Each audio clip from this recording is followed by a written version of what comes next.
Zambie, Ghana et Côte d'Ivoire, Mali, ce sont là les affiches des demi-finales de la 28e édition de la Coupe d'Afrique des Nations de football. Le Mali qui s'est qualifié hier au bout du suspense, tir au but 5-4 face au Gabon, alors que la Côte d'Ivoire a dominé la Guinée équatoriale. La Zambie, pour sa part, a écarté le Soudan 3-0. Le Ghana également, au bout du suspense, est venu à bout de la Tunisie. Mesdames et messieurs, bonsoir et bienvenue à cette émission sportive.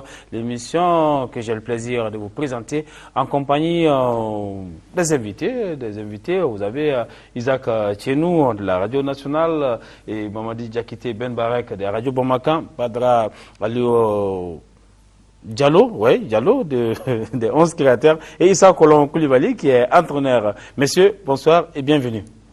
Bonsoir. Voilà, vous avez tous suivi hier, au bout du suspense, cette qualification des Aigles du Mali. Les Aigles qui ont arraché la qualification. Au bout du suspense, je le disais, face au pays organisateur, le Gabon, c'était 1-0 d'abord pour les Gabonais, ensuite 1-1 et les prolongations. Donc là, les Maliens ont eu les pieds à droite. Ils ont gagné, ils ont marqué 5 tirs contre 4 à cette formation du Gabon, malgré la forte pression du public. Malgré la présence également du chef de l'État et tout ce peuple gabonais, et tous ceux-ci qui ont poussé les Panthères vers la victoire, cela n'a pas suivi. Les Aigles ont pu résister. Isaac Tchenou, vous avez suivi également cette rencontre. Qu'est-ce qui vous a surtout marqué? Je pense que Khalifa Nama, c'est la générosité de l'équipe. Quand nous avons une équipe qui accepte de se battre, avec une colonne vertébrale comme Soumaïla Diakité qui a une réussite dans cette canne, il faut le dire, et Cédric Kanté qui est la tour de contrôle de la défense, Cédric Keita qui anime avec les jeunes Bakay et Diakité autres devant, mais je crois que c'est une équipe quand même qui a une certaine volonté, et une volonté qu'on n'arrive pas à mesurer, puisque cette équipe, on ne l'attendait pas à ce niveau. Oui, je viens à vous, coach. Vous avez également suivi avec l'œil d'un entraîneur. Quel jugement portez-vous sur cette formation malienne d'hier? La formation malienne d'hier, le jugement que j'ai apporté là-dessus, c'est que c'était une formation volontaire hier, qui a joué avec beaucoup de mental et avec beaucoup d'état d'esprit. Moi, je crois que rarement nous avons vu une équipe malienne relever un défi aussi de la sorte. Donc, je pense bien que les lendemains sont beaucoup profitables quand même pour notre football si nous continuons dans ce sens-là. Oui, Badra Diallo, vous aussi, vous avez suivi l'équipe malienne, menée 1-0, malgré le public. Et elle a pu en tout cas renverser, elle a été réactive surtout. Certes, les garçons ont été très costauds, comme on le dit. Et surtout, je pense que l'entraîneur a su bien gérer tactiquement la deuxième mi-temps surtout. Et que le Mali, quand on a pris le but dans les 15 premières minutes, ou sinon dans les 20 premières minutes, la réaction des enfants, vraiment des jeunes, a été vraiment tellement salutaire que on se disait qu'avec le coaching du coach pour cette fois-ci, vraiment le Mali méritait d'égaliser. Ouais, Ben Barek, vous, quand même, vous avez commenté également ce match. Ça fait assez d'impression parce que nous, dans les studios ici, avec tous les autres amis, Djibril Dramé, Ismaël Diarra Iso, c'était pas évident. On avait quand même des frissons et suivre ces matchs, ensuite commenter, c'est pas facile, hein? Ce n'est pas facile, le Khalifa, avant de commenter cette rencontre, de faire une analyse par rapport à cette qualification des Aigles du Mali. Il faut tirer le chapeau pour cette équipe nationale du Mali qui, vous le savez, à l'entame de cette Coupe d'Afrique des Nations de football est partie à quasiment, avec un pourcentage très très élevé, une équipe qui était complètement décimée avec la blessure de certains de ses cadres. Mais en dépit de tout cela, on a vu tout au long de cette Coupe d'Afrique des Nations jusqu'à cette qualification à la demi-finale, on a vu une équipe du Mali qui a débuté très bien contre la Guinée, qui a fait une mauvaise prestation contre le Ghana. Qui a pu résister contre la Guinée surtout. Voilà, qui est parvenu à s'imposer devant le Botswana.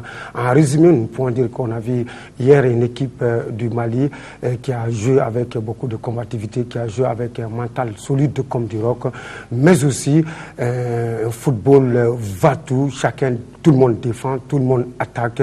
Et là, bravo à cette équipe nationale du Mali.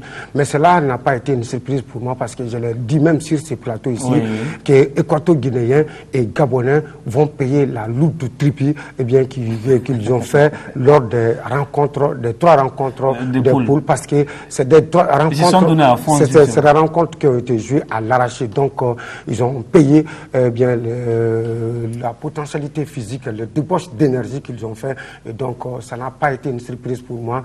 Il y avait déjà une pression terrible sur cette équipe gabonaise avec la présence du chef de l'État, premier citoyen du Gabon. Et là, en voulant bien faire, la densité émotionnelle a eu vraiment un poids dur sur cette équipe gabonaise. Le Mali en a profité avec une très grande complicité, avec une très grande compétitivité, mais aussi surtout un mental digne de ce nom, mené à la 55e minute par cette équipe gabonaise et revenu le score aux ultimes minutes. Moi, je crois qu'on doit tirer le chapeau à Alain Giresse et sa troupe. Voilà, nous allons en tout cas voir les temps forts de ce match entre Maliens et Gabonais. Les Aigles, comme Ben Barek vient de le dire, ont été menés depuis la 55e minute. Ce but d'Eric Moulungui, mais Cheikh Tidiane Diabaté, qui est entré après, a su établir la parité. Nous allons suivre les temps forts de ce match entre le Gabon et le Mali, troisième quart de finale de cette 28e édition de la Coupe d'Afrique des Nations de football. La Moulungui est encore plus significative, sa coupe. Il y a un petit concours, je crois, dans cette équipe. Oui. Aubameyang qui a lancé la mode et c'est parti. Attention, deuxième poteau, Aubameyang qui récupère ce ballon, le ballon en retrait. C'est le but inscrit par Moulungui qui ouvre le score pour le Gabon. Après ce centre en retrait, la défense du Mali qui est restée complètement statique et les Gabonais qui ouvrent le score. Le point levé du président gabonais et les applaudissements de la première dame. Voilà le Gabon qui vibre à l'unisson, 1-0, Moulungui pour le Gabon. Ouais, Charles, c'est mérité quand même sur ce début de deuxième période. On voit un long coup franc frappé au deuxième poteau sur Aubameyang qui intelligemment contrôle et donne en retrait. Et à Moulungui, tranquillement, on le revoit en ralenti, justement avec petite déviation du défenseur, involontaire. Et là, Aubameyang intelligemment qui remet en retrait. Et Moulungui qui frappe fort du gauche. Et le gardien s'interpose, mais le ballon finit quand même au fond des filets pour se dégager. La petite déviation, c'est pas mal. Tamboura, ça va très très vite d'un côté comme de l'autre avec un nouveau centre. La remise, Diabaté, l'égalisation malienne. Quelle action malienne avec Maïga, avec Diabaté qui se retourne et qui ramène le Mali à hauteur du Gabon. Un partout entre les deux équipes. Quel quart de finale, Johan. C'est incroyable, une superbe action collective du Mali avec cette montée de Tamboura qu'on avait dit très offensif comme latéral. Et là il monte, il adresse un superbe centre au deuxième poteau et Maïga intelligemment remet de la tête. Et là Cheikh Diabaté qui n'a pas que la tête, contrôle orienté, se remet sur son pied gauche, il mystifie le défenseur et là il frappe. Et malheureusement pour Ovono, le ballon lui passe sous le... C'est quoi, la petite erreur, le coude, le bras. Ouais, entre le coude. Et c'est toujours difficile pour un gardien de se jeter vite à cet endroit-là, mais le mouvement malien est magnifique. Avec Maïga, avec ce centre de Tamboura, la remise de Maïga, impeccable. Et Diabaté, vraiment, on dit que c'est un joueur de tête, mais regardez ça, techniquement, c'est magnifique. Un vrai quart de finale. En même temps, sur le papier, c'était les deux équipes les plus proches peut-être. Avec le Ghana-Tunisie aussi qui peut réserver des surprises ce soir. Fono. Intervention Mouélé. Mais Seydou Keita garde le ballon pour le Mali.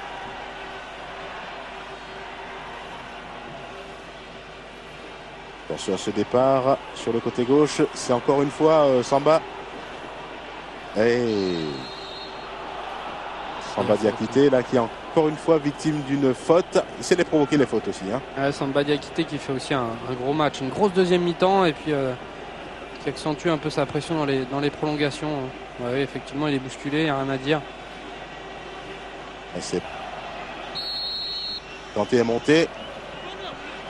Tranquillement, Ovono. Le Mali va bénéficier d'un coup franc. C'est Tamboura qui le tire.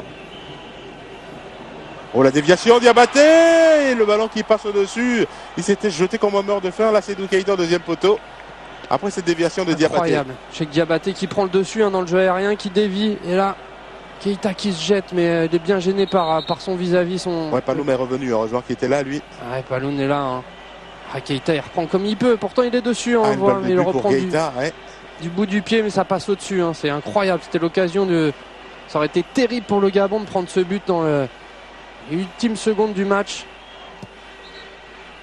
Bakary Traoré qui s'en veut parce que c'en est terminé, mon cher Johan, de cette partie. Le Gabon qui passe à côté de la correctionnelle. Donc les deux équipes sont bel et bien encore vivantes et ça va se jouer au tir au but. Et oui, on craignait cette séance, surtout pour les acteurs là, et le public qui va encore trembler. Mais finalement sur le match c'est un petit peu logique. Hein, ce qu'on a vu en première période, une domination du Gabon sur l'ensemble. Et puis en deuxième... malgré l'ouverture du score, c'est le Mali qui est revenu grâce au changement d'Alain Giresse, qui a vraiment bien géré son histoire avec Cheikh Diabaté, qui a apporté d'autres solutions en attaque. Ça va démarrer dans quelques instants. Poko qui a fait un très bon match. Hein. C'est le Gabon qui ouvre les hostilités avec Poko donc.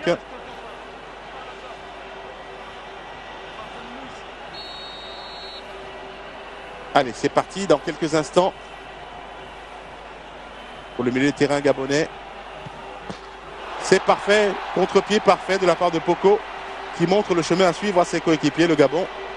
Impeccable, hein, le Bordelais qui prend tranquillement un contre-pied son vis-à-vis Soumaïla Diakité. Voilà, premier tir réussi donc par Poko, le Gabon qui mène. Et c'est Diabaté. Et Ovono qui vient lui donner le ballon. Un petit peu de... Une petite prière en passant aussi. Oui. Qu'il lui donnait gentiment le ballon. Hein. Ah, je pense que c'est un peu de provocation, oui, histoire de lui allez, mettre la pression. Qui va tirer, qui va s'élancer, le Malien. Genre des Girondins de Bordeaux. Le premier Malien donc a essayé de donner la réplique à Poko. Diabaté, c'est dedans, il est parti du bon côté. Il a même effleuré, me semble-t-il, Ovono, mais le ballon était puissant. Ah oui, c'est bien frappé quand même intérieur du pied, mais c'est pas dans le petit filet. Donc Ovono a quand même la clairvoyance pour partir sur le côté avec ses appuis. Il l'effleure, mais ça rentre quand même. Très peu d'élan, Banangoy. Parfait, contre-pied parfait, Banangoy. Là, il est magnifique, hein, ce penalty. Impossible à aller chercher pour le gardien, même s'il était parti du bon côté. Pratiquement mis dans la lucarne. C'est pas la lucarne non plus, mais c'est quand c'est frappé fort et haut comme ça.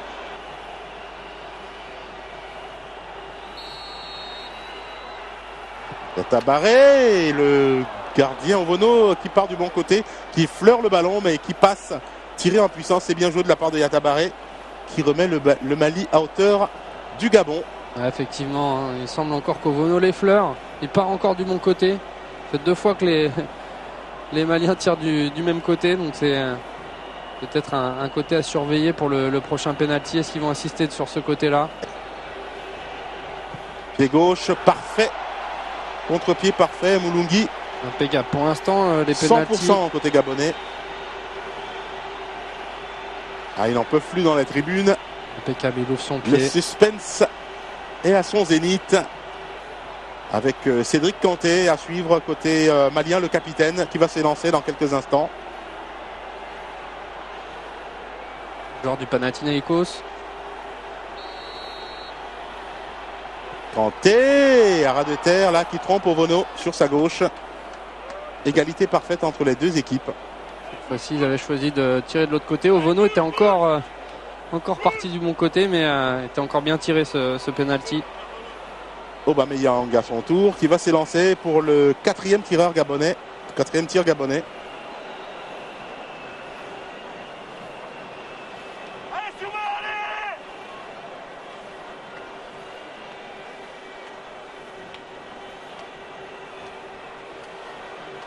Il y a de la tension. Zénith, ouais. Il y a de la tension. Vous l'avez chippé. Aubameyang. Attention à sa course d'élan. Le ballon paré par Diakité qui sort ce ballon. Aubameyang qui manque son tir. Aïe aïe aïe. On dit souvent que ce sont les meilleurs joueurs qui ratent les pénaltys. Et là, Pierre-Emerick Aubameyang qui a raté sa tentative. On voit sa course d'élan avec un arrêt. Et le gardien qui est bien parti là, Soumaïla Diakité, qui chasse ce ballon. Je vous le disais tout à l'heure, il suffit d'une fois partir du bon côté pour sortir la tentative. Et Johan, c'est pas terminé parce qu'il y a toujours égalité entre les deux équipes. On attend à suivre la réaction du Mali qui peut passer devant en cas de réussite sur le prochain tir. À cet homme, c'est Bakaï Traoré, le terrain de l'AS Nancy-Lorraine. Voilà, c'est dedans, parfait. Bien joué Bakaï Traoré. Impeccable. Contre-pied parfait. Possible pour Ovono d'aller chercher Alors dans la première série, Johan, dernier tir pour le Gabon. Il ne faut pas le manquer celui-là. Qui va s'élancer pour le Gabon. Oh, la petite Panenka a piqué. Que c'est bien joué, mais que c'est risqué. Il faut avoir beaucoup de sang-froid pour le faire à pareil moment. Ah ouais, là c'est vraiment prendre des risques inconsidérés, mais quand ça réussit, pourquoi pas. C'est incroyable de pouvoir tenter cette tentative à ce moment-là du match. Le Gabon toujours vivant, mais le pénalty à suivre du Mali pour Sédou Keita qui peut envoyer le Mali au paradis des demi-finales s'il le réussit.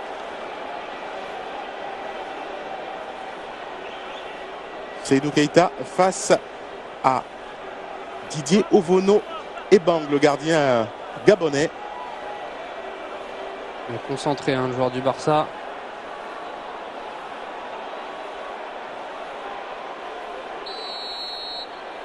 Allez, Keita qui s'élance tranquillement. Voilà, c'est parfait. Le Mali est en demi-finale de la 28e Coupe d'Afrique des Nations. Le Gabon restera donc en quart de finale. Bravo aux aigles du Mali. Mais que ce fut long à se dessiner.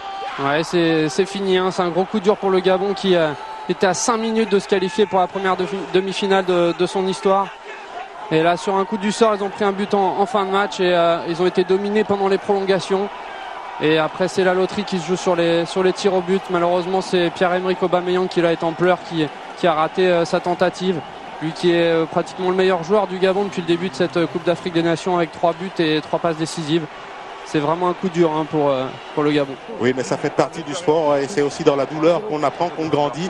Bravo en tout cas au parcours des Gabonais. Et le Mali de Maïga reste bel et bien vivant dans cette CAN. Il faudra compter sur ce Mali. Le Mali qui aura sur sa route un adversaire très très fort en la personne de la Côte d'Ivoire pour le prochain tour. Mais la journée n'est pas terminée. Le suspense ne fait que commencer avec vous. Et sur Afnec LC2, puisque à suivre Ghana, Tunisie, un autre quart de finale qui sent la poudre. Voilà, on vient de suivre donc l'épreuve fatidique des tirs au but. Une épreuve qui a plutôt souri aux nôtres, les aigles quand même, et qui, on le disait, sont partis dans l'enrôlement le plus total et se retrouvent en demi-finale dans le dernier carré de cette phase finale de la Coupe d'Afrique des Nations de football. On le sait, ce serait la 5e demi-finale du Mali, si je ne me trompe pas. Voilà, c'est 72, 94, 2002, 2004 et 2012 cette fois-ci. Donc, et puis il y a un fait, le Mali qui n'a jamais perdu contre un pays organisateur. On se rappelle qu'en 72 contre le Cameroun, un but partout. En 2004, on a battu la Tunisie. On a battu la Tunisie en 94 plutôt. Voilà. Et l'Angola 4-4. Et cette fois-ci aussi contre le Gabon. À chaud, on va suivre les réactions des deux entraîneurs et puis de Sédou Keita surtout, qui lance un appel pour la paix au Mali. Suivons. Pour atteindre les objectifs, pour avancer. On reconstruit cette équipe.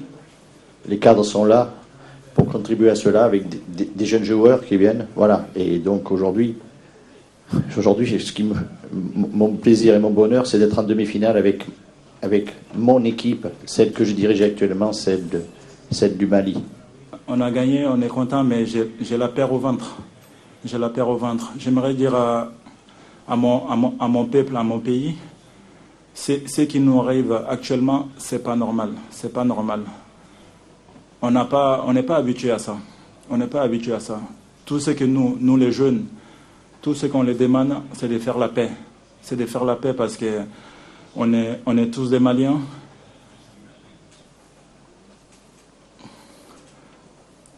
C'est pas normal qu'on se tue entre nous. C'est pas normal. c'est pas normal. On a un message à lancer au président de la République de faire le maximum, vraiment le maximum pour que cette situation s'arrête. Je suis très très fier de porter ces maillots-là. Vous les voyez, c'est pas la première fois. Ces pénaltys-là, c'était pas facile parce que tirer les derniers pénaltys, c'est jamais évident. Mais quand j'ai mis les derniers, c'était comme si c'était dans les rêves. J'ai beaucoup gagné avec Barcelone, mais là on n'est qu'en demi-finale. On était en quart pour passer en demi, mais c'était comme si on avait gagné la coupe, même si ce n'est pas le cas. Mais on est très très content. Et moi je suis très très fier de porter ces maillots-là. Et c'est un rêve pour moi, Et pendant les éliminatoires, ça a été très très difficile. Mais aujourd'hui, même dans la difficulté, on arrive à faire ce que les autres générations ne pouvaient pas faire. Mentalement, je pense que cette équipe commence à mûrir. Et au fur et à mesure, elle commence à être costaud. Après, la Côte d'Ivoire, on va dire, c'est le favori de la Coupe d'Afrique. S'ils gagnent contre nous, on dirait que c'est normal. Mais ils le savent. Ils le savent que la pression, c'est sur eux. Parce que si on gagne, ça va être une bombe pour eux. Donc, ils le savent, ça. Donc, nous, on n'a pas la pression. On va se reposer et vraiment préparer ces matchs-là en sachant qu'on n'a rien à perdre. Tout ce qu'on a, on n'a qu'à gagner. On n'a rien à perdre. On n'a rien à perdre. Il nous a manqué un petit peu de réussite. On a eu 2 poteaux. Au niveau des occasions franches, je crois que c'était vraiment jouable. Et puis, se faire égaliser dans les dernières minutes, c'est toujours un petit peu difficile à avaler. Il manquait, je crois, 6 ou 7 minutes.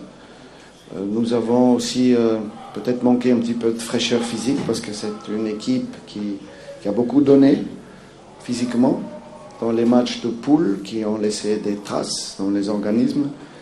Il y a pas mal de jeunes joueurs aussi, puis des joueurs locaux qui n'ont pas forcément l'habitude de ces grands matchs et surtout de l'enchaînement de ces matchs. Mais dans l'ensemble, je veux féliciter quand même mes joueurs parce qu'ils ont tout donné. Et lorsque vous donnez tout sur le terrain, vous pouvez sortir la tête haute. Voilà les réactions, Issa, et en entendant un détail très important, parce que Ousmane Dao qui nous suit vient de nous filer, et c'est la première fois que le Mali joue tir au but dans une phase finale de Coupe d'Afrique des Nations également, donc c'est très important. Effectivement, ma réaction par rapport aux interviews, je vais d'abord parler de l'interview de Sirketa. Je crois que c'est un appel vraiment qui est très symbolique par rapport à la situation que nous vivons. Et tout cela montre encore la solidité de cette équipe, parce que je suis joueur. Je sais que quand quelque chose touche aux joueurs, surtout de cette manière, cela pouvait peut-être jouer sur leur moral et sur leur mental. Mais ils ont su transcender tout ça pour pouvoir vraiment être à la hauteur. C'est-à-dire que de ce match très très important, très très capital pour le Mali, et ils ont pu le gagner. Moi je pense que ces joueurs-là vraiment ont toute notre félicitation, tous nos encouragements. Et parlant du match des demi-finales, il a si bien dit, effectivement la pression c'est sur la Côte d'Ivoire. On a beau dire le mythe de la Côte d'Ivoire, le Mali, mais tout se joue sur le terrain. Moi je pense aujourd'hui que la pression est sur la Côte d'Ivoire. Notre demi-finale c'est comme si c'est notre finale. Et que celui l'a déjà compris, c'est ce qu'il vient de dire. C'est-à-dire que c'est le mercredi, c'est comme si nous jouons notre finale. Voilà, il n'y a rien à dire. C'est-à-dire que nous jouons notre finale, nous gagnons, nous continuons. Si nous ne gagnons pas, nous rentrons à la maison la tête haute. Mais la pression est sur la Côte d'Ivoire. Parce que la Côte d'Ivoire, depuis le début de la compétition, annoncé pour quand même l'équipe favorite. Mais nous, on n'a rien à perdre. On va aller, on va jouer avec toutes nos possibilités pour pouvoir nous qualifier à la finale. Et ça serait bon à prendre. Et moi, je suis sûr et certain qu'avec la confiance et l'abnégation, l'état d'esprit qui anime cette équipe-là, c'est pas impossible. Oui, Badra? Oui, en ce qui concerne les interviews des 2 acteurs, je dirais même pour d'abord l'entraîneur, il a eu quand même le dessus sur ses anciens... Oui, parce que c'est lui, faut-il le rappeler, de 2006 à 2010, il dirigeait cette équipe du Gabon. Et puis, il paraît que les journalistes avaient déjà Marika, c'est pas mal de choses en disant qu'il a été fortement sifflé, fortement avec tout ça. Il a quand même pu transcender tout ça et gagner le match. Et bravo. Et Seydou, comme d'habitude, prend toujours l'union entre nous tous, entre les joueurs, le public, la population en un mot. Là, je pense que son message a été vraiment pathétique. Oui, Ben Barek, c'est pas la première fois que vous l'écoutiez. On était ensemble ici quand il appelait en tout cas à l'union de tous les sportifs pour aller de l'avant. Il a appelé à l'union sacrée dans ces pays parce que Seydou vient de démontrer à l'image, à l'instar de tous les autres aigles du Mali, que c'est une équipe où on trouve les joueurs vraiment avec une forte mentalité. Parce que en regardant son interview, en l'écoutant, on savait naturellement que Seydou Keita et les siens pensaient beaucoup à la situation qui prévaut au nord de notre pays. Seydou n'a pas manqué de lancer un appel pressant à toute la population malienne, surtout aux autorités de ces pays. En dépit de cela, j'ai suivi aussi l'interview d'Alain Giresse. Alain Giresse m'a démontré tout à fait, Khalifa, parce qu'il a fait un très bon travail d'évaluation.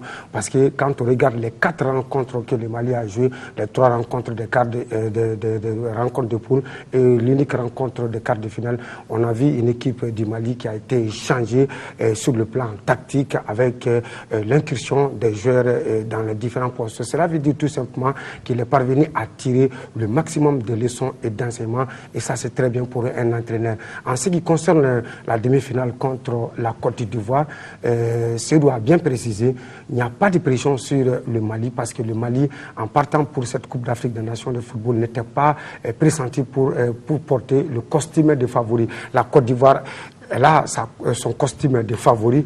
En dépit de tout cela, Khalifa, il faut dire aussi que nous n'allons pas nous sous-estimer et nous n'allons pas essayer aussi de surestimer cette équipe ivoirienne parce que la vérité d'hier n'est pas obligatoirement celle d'aujourd'hui en matière de football. Et tout se passe sur le terrain de football et le ballon est rien pour tout le monde.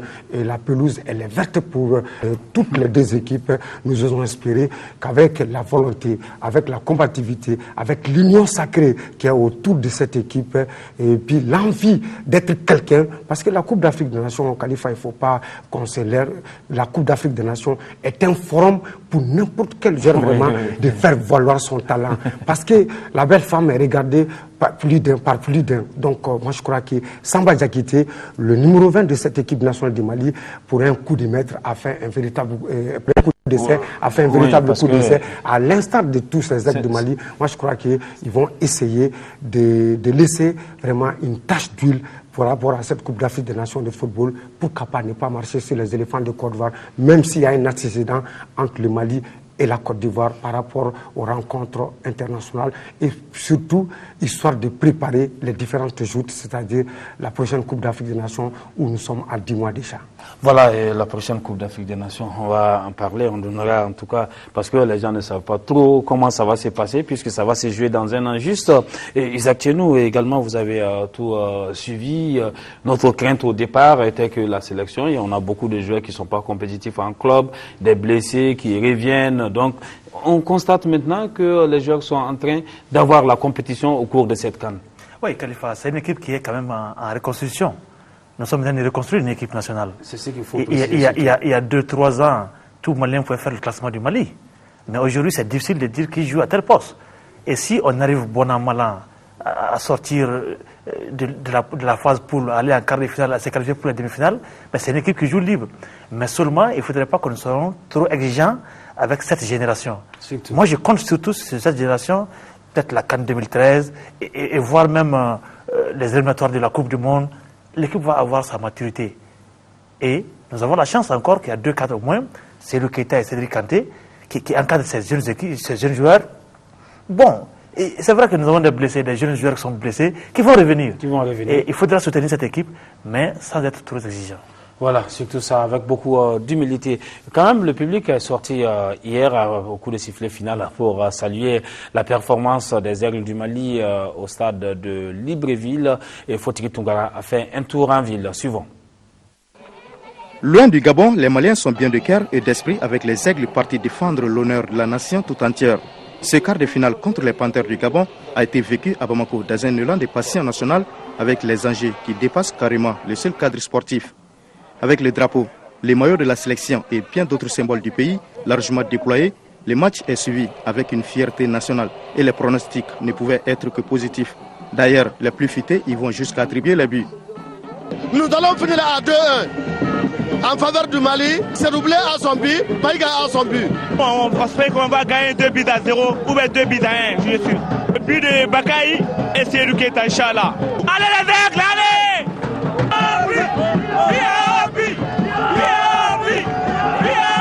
0-0 à la mi-temps, le Mali encaisse quelques minutes après la pause. Un scénario qu'aucun pronostiqueur n'avait prévu. On reste toutefois optimiste.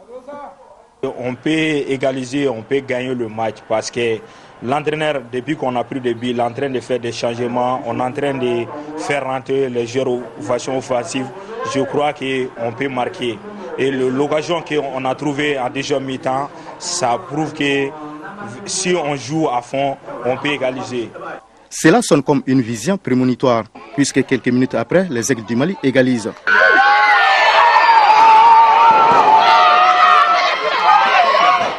Le sourire est enfin retrouvé pendant que les Aigles du Mali font de plus en plus bonne figure dans le jeu. Le visage des supporters s'illumine davantage de joie. Un but partout à la fin du temps réglementaire suivi des prolongations. Le succès 5-4 des Aigles à l'issue des tirs au but a été accueilli comme un soulagement national avec une grande explosion de joie qui s'empare de Bamako.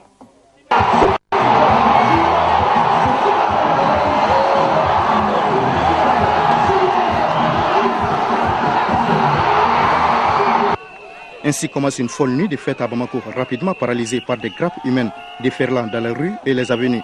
Chacun fête comme il peut.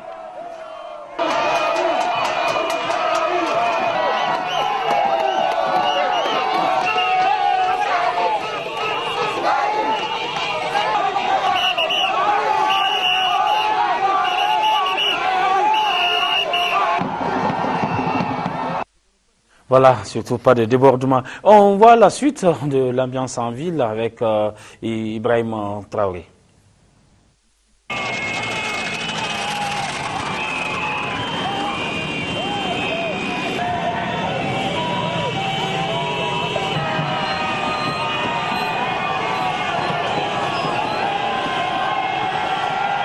On est bien content aujourd'hui quand même. Mali a gagné pour aller en demi-finale. Mali gagne à Djaranye vraiment. Naturellement, on va courager déjà. On est content quoi.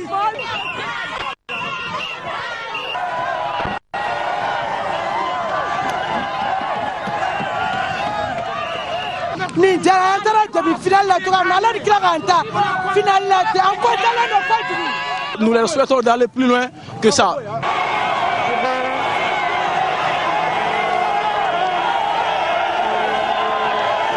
Vous avez très bien joué. Non, franchement, le Mali est tout content ce soir. Nous allons bien dormir ce soir à cause de vous.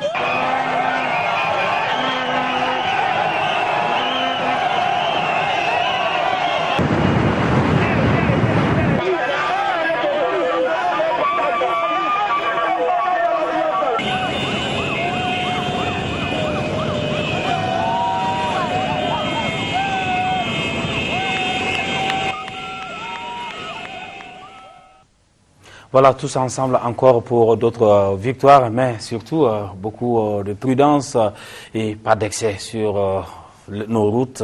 Cela aussi, il faut le souligner. Et le Premier ministre, chef du gouvernement, a également salué cette victoire des Aigles du Mali. Elle est au micro de Ibrahim Traoré.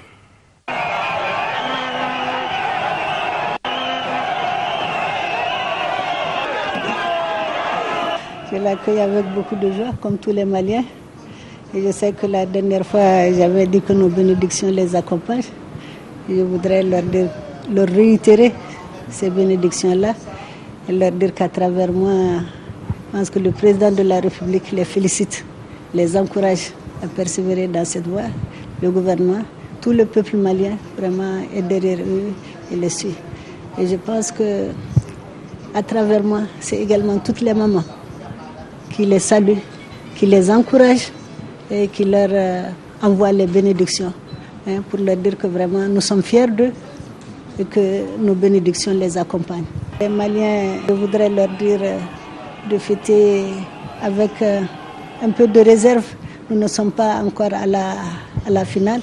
Même si on allait à la finale et on enlève la coupe, je pense qu'on doit préserver les biens. Donc vraiment, il faut fêter, mais il faut fêter avec beaucoup de mesures.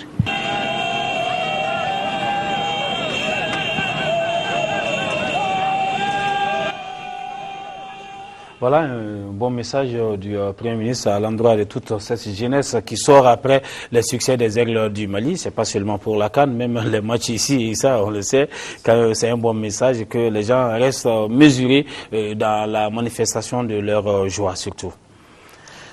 Voilà, nous allons vous proposer une interview parce qu'on l'a dit, on se souvient qu'au départ de cette équipe pour le Gabon, c'était pas attendu. Tout le monde, on a cité tout le monde, les spécialistes citaient tout le monde, le Sénégal, le Maroc, la Côte d'Ivoire, le Ghana. Personne n'a parlé du Mali. Et aujourd'hui, il y a un de nos confrères, Franck Simon, qui a même présenté ses excuses au Mali. Ouais. Il a présenté ses excuses parce qu'il dit que vraiment, lui n'avait pas parlé du Mali et aujourd'hui, bon, il est bien connu, il était là à la CAN 2002. Il dit qu'il présente toutes ses excuses au peuple malien parce que le Mali se trouve en demi-finale déjà.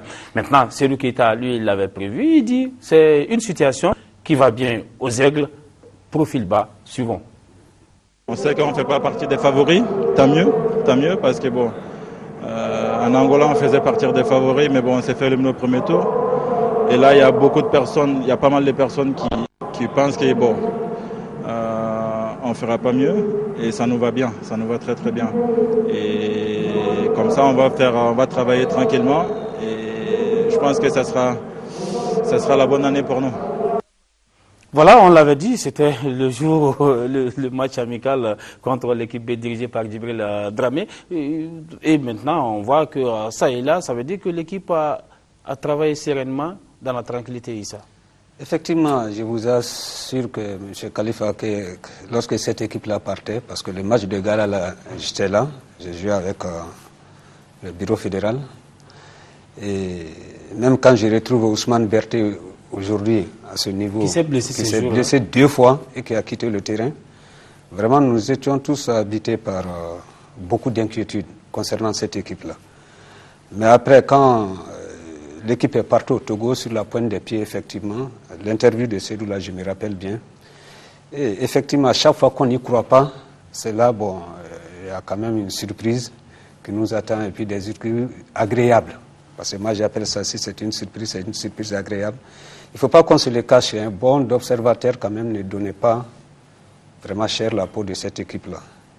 Et je crois que c'est dans l'anonymat qu'ils se sont préparés. Et même arrivé au Togo, ce n'était pas évident avec les nouvelles qu'on a reçues parce qu'ils n'ont pas eu à lire les conditions nécessaires d'entraînement, même de matchs amicaux. Vraiment, ce n'était pas évident. Et quand cette équipe-là se retrouve vraiment à ce niveau aujourd'hui, on ne pourrait que tirer le chapeau d'abord à Giresse, à son encadrement et ensuite aux acteurs. C'est-à-dire que, comme Isaac Tchenou l'a dit, ils ont su se constituer un groupe, une famille, entre eux-mêmes. Et c'est très important. Et c'est très très important dans une équipe sportive. C'est-à-dire que c'est l'âme même d'une équipe. L'entraîneur peut être là pour dire les discussions techniques, tactiques, mais si l'équipe est un groupe, et s'il y a la solidarité, il y a le respect dedans, il y a l'engagement, beaucoup de choses peuvent se décanter. Il n'y a pas un entraîneur sans une très grande équipe. Et quand on parle de très grande équipe, une équipe qui gagne, il y a beaucoup d'aspects qu'il ne faut pas négliger. Et moi, je crois que pour une fois, je rejoins Isaac Tchenou, il faut... Moi, ma satisfaction dans cette Coupe d'Afrique, c'est que, M. Khalifa, je ne vous apprends rien, vous connaissez ces jeunes-là depuis 2005. Oui.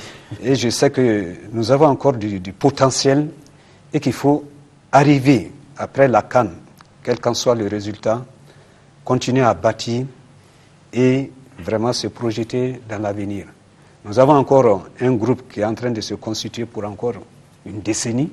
Et moi, je crois que l'aspect positif, très positif de cette CAN, moi, je crois pour moi, et pour peut-être tous les observateurs du football, je crois que c'est ça. Parce qu'on ne pouvait pas quitter une décennie où vraiment on tâtonne. On tâtonne. Et aujourd'hui, quand on voit ce groupe qui se constitue, la moyenne d'âge c'est 24 ans, 25 ans.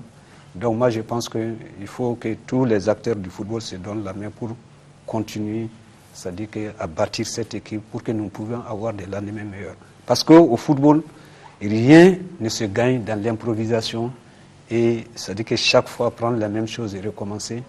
Il faut continuer à faire le suivi, à faire l'évaluation et à continuer à bâtir. Moi, je crois que c'est dans ça seulement que nous pouvons avoir des lendemains meilleurs. Et je suis sûr et certain que nous sommes sur la bonne voie. Oui, Isaac? Oui, c'est un peu ça. Hein. Je crois que qu'on a tout dit. Il faut suivre de près cette équipe. Il ne faudrait pas qu'on perde des repères juste après cette CAN. Et il ne faudrait pas qu'on se place déjà à un niveau qu'on n'a pas encore atteint. Parce que c'est un peu ça le problème du Malien. Dès que ça commence, on se dit, ah oui, l'équipe est à ce niveau, oui, ça marche. Et bon. On se dit que l'équipe n'est pas bonne. Quand il y a un, deux résultats, c'est bon. Tout le monde trouve que tout est parfait. On doit avoir les pieds sur terre, on doit retravailler. Et moi, je dis bien, je répète, la CAN 2013, ça va être la CAN du Mali. Si et seulement si, nous acceptions de travailler et nous restons dans la logique d'une reconstruction d'équipe. Voilà, au sortir de cette CAN, il faut surtout travailler. Ça, c'est la conclusion, Ben Barek. Il faut travailler, Isaac, je rejoins Isaac et puis Issa Colon.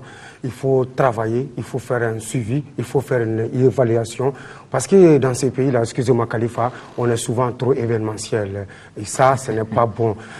Même quand on remporte une Coupe du Monde de football, après le sacre, il faut faire une évaluation. Après cette évaluation, il faut poser les jalons d'un planning pour permettre vraiment d'avoir des lendemains meilleurs. J'en suis sûr et certain que cette équipe en partance pour la Guinée équatoriale et le Gabon n'était pas vraiment parmi les favoris. À ce stade, on est parvenu à être en demi-finale. Cela dénote qu'il y a eu, comment dirais-je, une synergie autour de cette équipe sur le plan technique. Les techniciens ont fait ce qu'ils peuvent faire et l'application, l'exécution des plannings technico-tactiques ont été bien faits par les joueurs. Et cela dénote tout simplement que nous avons déjà une graine qu'on doit essayer vraiment de bien suivre pour faire une bonne germination, une germination qui va donner de très bons fruits pour des lendemains meilleurs pour notre football. Rien ne sert d'être événementiel, Khalifa, parce que il faut travailler, rien ne peut se trouver par le fait du hasard, Khalifa, surtout en matière sportive, parce que le sport rime aujourd'hui avec la science. Voilà, et Badra, on sait qu'il y a des acquis, on en a parlé, quand même rien n'est parfait, il y a également des erreurs. Maintenant, généralement, on doit s'instruire de ces erreurs. Maintenant, pour l'avenir immédiat, parce que cette CAN, il reste 2 matchs, tout compte fait. Maintenant, l'avenir immédiat, c'est les éliminatoires de la Coupe du Monde, également les éliminatoires de la CAN 2013. Et c'est ça, surtout, c'est le seul travail qui peut nous amener sur ces deux trucs. Sur ces deux trucs, sur ces deux fronts, peut-être que je ne vous anticipe pas. Je crois que pour la prochaine CAN, je crois que ça serait la Coupe du Monde combinée. Non, pas CAN Coupe du Monde, on aura l'occasion, on va l'expliquer tout à l'heure. Mais après l'analyse, quand même, d'un observateur averti, un coach comme Issa, et puis des journalistes chevronnés, je pense que tout est dit.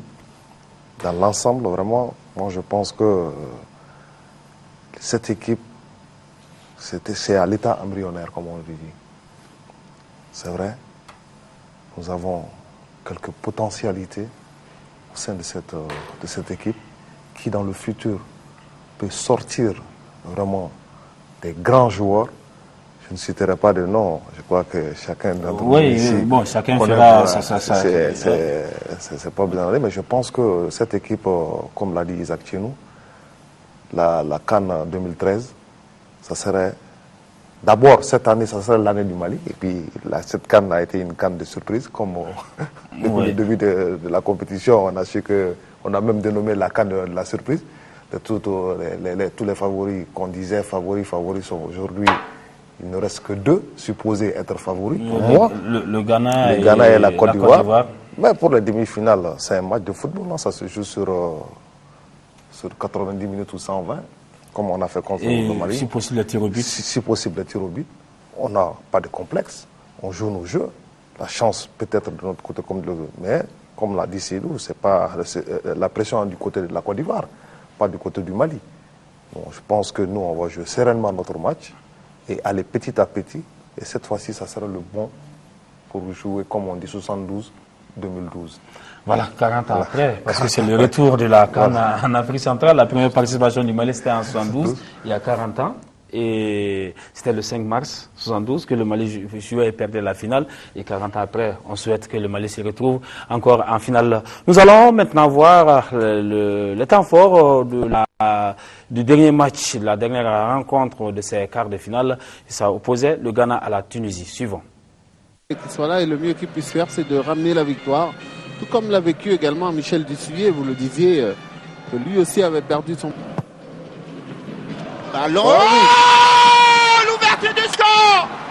L'ouverture du score pour le Ghana, et devinez qui était là? Ben oui, c'est toujours le même, le capitaine. Il a raté 2 rencontres, mais il est revenu pour mettre l'ordre et toujours cette petite danse qu'on aime bien. Formidable ce qu'il a fait. On savait que les coups de pied arrêtés, il les aimait, hein, les Ghanéens. On l'a encore vu sur ce coup-là, avec un ballon superbement bien frappé par Badou. Dévié au premier poteau, de belle manière, d'une tête plongeante par Boy, me semble-t-il. Et derrière, regardez John Mansa qui vient là pour mettre sa tête tranquillement. Hein. Un peu trop tranquille même, à mon sens, par rapport aux défenseurs tunisiens. C'est presque pas normal. Encore attention à ce ballon. C'est Boy qui coupe d'abord. La tête et l'égalisation. Khalifa au deuxième poteau. Regardez comme il va monter littéralement sur la tête de Nkoum. Il est à reculons Nkoum, tandis que lui il avance. Khalifa, donc c'est toujours plus facile d'aller chercher le ballon. Il trouve le petit filet. Nkoum. On va décaler sur le côté droit. Le grand frère Ayo.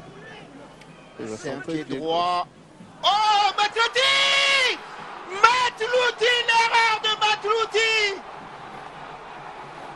Il a été attentif. Il n'a pas manqué l'occasion. Mon Dieu. Regardez quelle erreur de débutant de la part de Matlouti. Incroyable. Mon Dieu. C'est Badou hein, qui avait centré là-bas. On est malheureux pour lui parce que c'est un garçon attachant et professionnel jusqu'au bout. Et la délivrance pour les Black Stars du Ghana qui se qualifient pour les demi-finales au bout d'un long suspense. Un Ghana qui passe par la petite fenêtre grâce notamment à cet homme, mais bien aidé par le gardien de but Matlouti, Luxonor. On a eu droit à ce auquel on s'attendait dans cette rencontre entre deux équipes. Voilà, nous allons retourner en arrière pour voir la journée de samedi qui a été beaucoup plus tranquille pour la Côte d'Ivoire. La Côte d'Ivoire qui a écarté la Guinée équatoriale par 3-0. Suivant. On regarde ce match avec énormément de passion. Et dans son match, il a une contre-attaque intéressante. Ouais, avec Max Radel qui peut donner ce ballon. Et bah, oh là là là là là là, est-ce qu'il y a faute? Est-ce qu'il y a faute? Il y a quelque chose. Il y a pénalty. Rencontre Eddy Maillet. On voit ça au ralenti, oui. Non, ça fin deux. Une petite bousculade, on va le revoir ici. Non, oui, il est retenu. Il y a faute, il y a faute. Non, mais même avec le, regardez, avec le, voilà, il y a, ouais, il est retenu, il y a faute. Didier Drogba, le regard, la frappe et c'est repoussé par Clementino Silva. La tendance, et là on va revoir le but de Didier Drogba. Voilà, ce but. Voilà, il y a plus tout le monde à contre-pied, regardez. Voilà, et en plus petit filet. Ouais, dans le petit filet, ouais, superbe. Dans un trou de souris. Ouais. Avec Ediogo Owono, c'est bien frappé. Et c'est pas terminé, il tente sa chance. On essaie d'écarter directement sur le côté gauche. Avec Traviecio. Il rejoue avec son coéquipier derrière et les supporters qui crient et qui demandent justement au public le soutien. Attention aussi cette mauvaise sortie. Et voilà, fin de cette première mi-temps. 1-0 pour la Côte d'Ivoire. Attention à cette tête et voilà.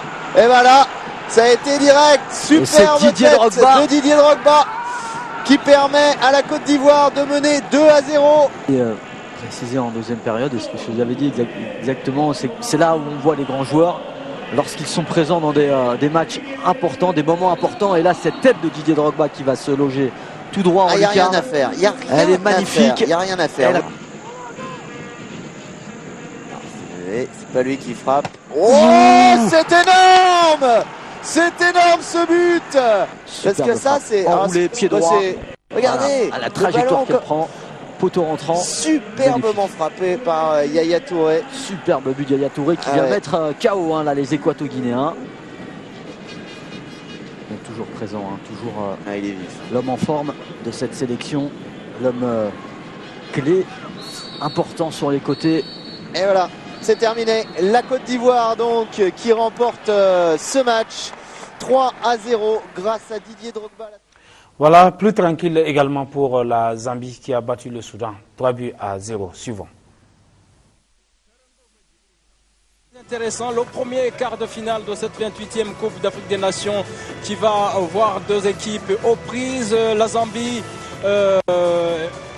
et le Soudan. C'est parti justement pour ce match avec les Blancs du Soudan au coup d'envoi. On n'a pas les mêmes objectifs. Attention à cette action, l'ouverture peut-être là en profondeur et le gardien qui sort n'importe comment et qui va se sauver à Kram, qui relance loin devant et qui sauve son camp avec toujours ce jeu direct des Zambiens.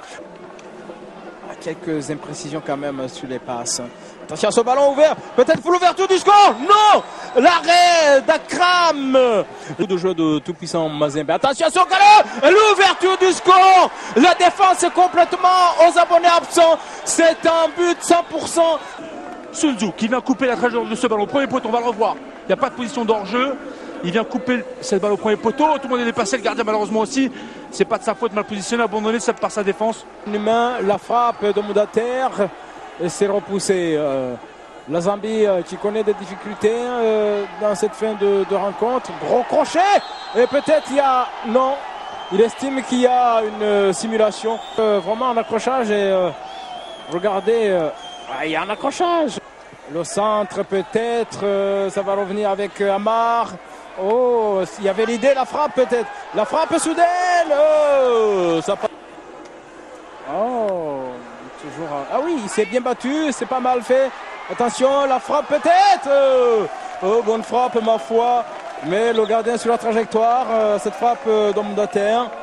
On voit, il a perdu le ballon, il a quand même récupéré cette balle et tout de suite il s'est mis en position de frappe cadrée et le gardien était bien présent. Alors qu'on voit la position d'hors-jeu tout à l'heure, il n'était pas en position d'hors-jeu le joueur, mais une hors-jeu de position a été signalée par l'arbitre assistant. Oui, mais là, franchement, deux joueurs zambiens qui évoluent dans le championnat chinois. Il y a Chris Katongo qui évolue. Attention. Va-t-il y avoir un penalty? Non. On va sanctionner une... Oh! Si, alors là, c'est un penalty. On voit l'accélération. Ah oui. C'est même pas indiscutable. Il n'y a pas de mots. Il y a pas de mots.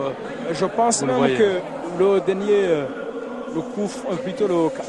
Non. Même le carton jaune, il aurait dû être vraiment rouge direct. Et là, c'est un penalty indiscutable. Chris Katongo. Et c'est raté! La reprise! Il avait stoppé la première tentative et finalement en 2 temps. 3e but pour Katongo dans cette compétition. C'est vrai qu'Akram, il arrête ce penalty et il est abandonné par toute sa défense. Personne ne bouge, personne ne fait rien. Et c'est vraiment dommage. Et il en veut à ses partenaires hein, parce qu'il est abandonné. Il est déjà abandonné par le carton d'Ali Idriss tout à l'heure qui vient donner ce penalty. Ensuite Akram arrête ce penalty et derrière il est abandonné par ses défenseurs et il en veut parce qu'il essaie lui d'être à la hauteur de ce match. Pour l'instant les Soudanais qui n'y arrivent absolument pas et vu comment c'est parti ça risque, c'est même plus mission impossible. Je pense que c'est très très compliqué maintenant. Finalement c'est un Zambien qui récupère le ballon avec Chamanga qui frappe et le troisième but coaching payant, c'est Chamanga du haut de ses 34 ans, de ses 32 ans, qui vient porter l'Estocade, qui marque le 3e but de la Zambie. Et vive le Donchi Koubeba! C'est terminé. La Zambie qui s'impose 3-0 et se propulse en demi-finale. Voilà les demi-finales, c'est Côte d'Ivoire-Mali mercredi à 19h. Ivoiriens et Maliens qui ont écarté les deux pays organisateurs, c'est-à-dire la Guinée équatoriale et le Gabon. L'autre demi-finale, on va en parler très brièvement avant de fermer cette émission, c'est Ghana-Zambie, Zambie-Ghana, c'est l'ordre normal de cette demi-finale qui va se jouer mercredi à partir de 16h à Bata. Et vous voyez, Mamadou Diakité, Ghana-Zambie. Ghana-Zambie, le kick-and-rush zambien contre le football indirect ghanéen. Moi, je crois que les deux équipes vont 50-50. Oui, exactement. On a assez parlé de ce Côte d'Ivoire-Mali. On aura l'occasion d'en parler jusqu'à la fin de ce match. Maintenant, Ghana-Zambie, c'est un peu indécis aussi. C'est un peu indécis. C'est deux pays anglophones qui vont se battre. Les Ghanéens peut-être un peu trop sûrs par rapport à une équipe zambienne, mais pourtant, je crois que le Ghana risque d'être surpris parce que l'équipe zambienne, ils ne sont pas trop professionnels, c'est vrai. Ils jouent peut-être en Afrique, la plupart jouent au Toupissa Mazembe, et en Afrique du Sud. Mais c'est une équipe solide et qui joue très dur. Voilà deux formations qui savent toutes les deux jouer au ballon. Oui, c'est comme l'a dit Isaac chez nous, c'est deux styles pratiquement la même chose, le football oura, le football direct, le football anglais, comme ils ont, les anglophones. Moi, je pense que ça va se jouer, ça va se discuter de bout en bout. Je vois déjà, pas pour pronostiquer, mais je vois déjà la Zambie sérieusement fatiguer le Ghana pour finir. Ouais, ça va pas être facile pour les deux demi-finales. Mais aussi pour ce demi-finale, il y a quelque chose qu'il faut vraiment souligner. Pour les demi-finales, il y a 4 équipes ouest-africaines. 3 sur 4. Et je crois que cette fois-ci, quand même, cette coupe va rester en Afrique de l'Ouest. Et on souhaite que ça vienne au Mali. Voilà. En tout cas. Nous qui n'avons pas encore gagné. Moi, je vais quand même faire un pronostic. Moi, mon pronostic, c'est la Zambie. Hein, parce que cette équipe est tellement accrocheuse.